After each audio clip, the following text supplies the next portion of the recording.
If commerce and death sort of grew together, then Bellman and Black kind of grow together too the same way. With Bellman as commerce and Black as death. William Bellman's collaborator Black is a mystery. He is the enigma at the heart of the book, and that's what makes it hard to talk too much about him, because I don't like too much to sort of lead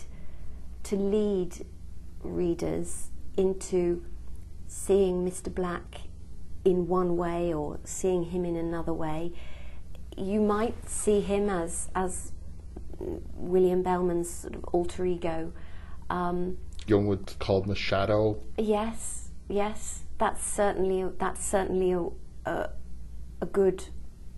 good way of starting to look at Mr. Black. I wrote the book. I wrote the book with my own fascination. I didn't begin knowing who Black was.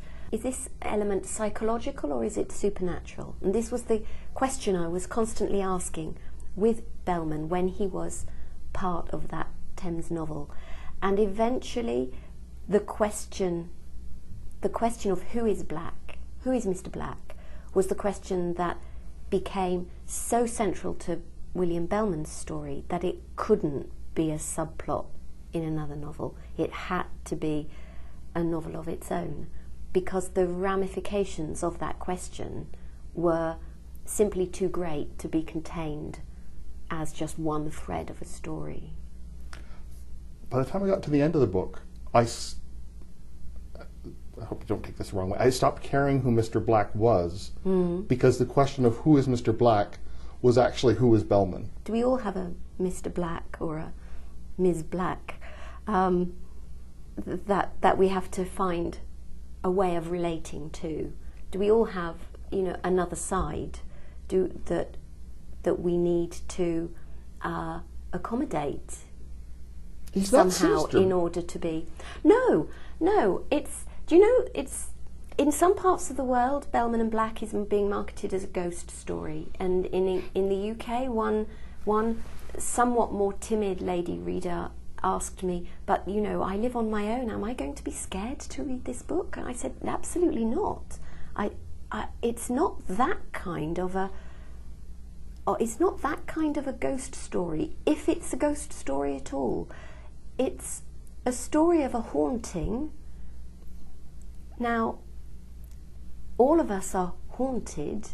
All of us have things about our lives, about our pasts, about ourselves that we'd like not to be there, and that we might try to ignore, and that we might try to forget. And I think if there's one thing I don't mind saying about Bellman and Black, I think it's that it ought to demonstrate that trying to forget things that are painful or unpleasant or too complicated is not necessarily the healthiest way forward, and is not going to be for our good in the long term.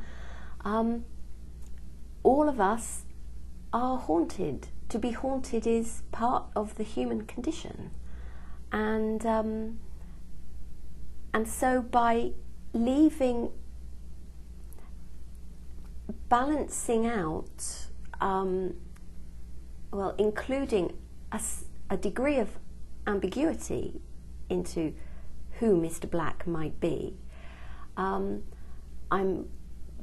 been hoping to create a space where the reader can do the thinking that Bellman is not willing to do, and maybe be more intelligent than Bellman through the large part of the book.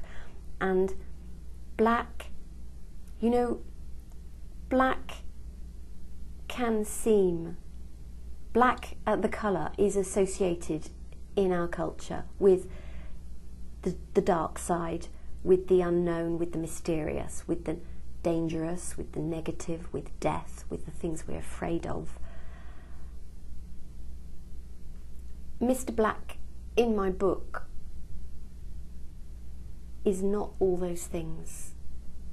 He may be some of those things, but there's something more positive that can come out of a willingness to look our fears straight in the face.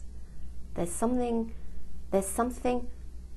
good that can come out of it, and if we're able to experience the bleak side of life, because it's real, it's there. We don't lead charmed lives. We do suffer. We do lose people we love.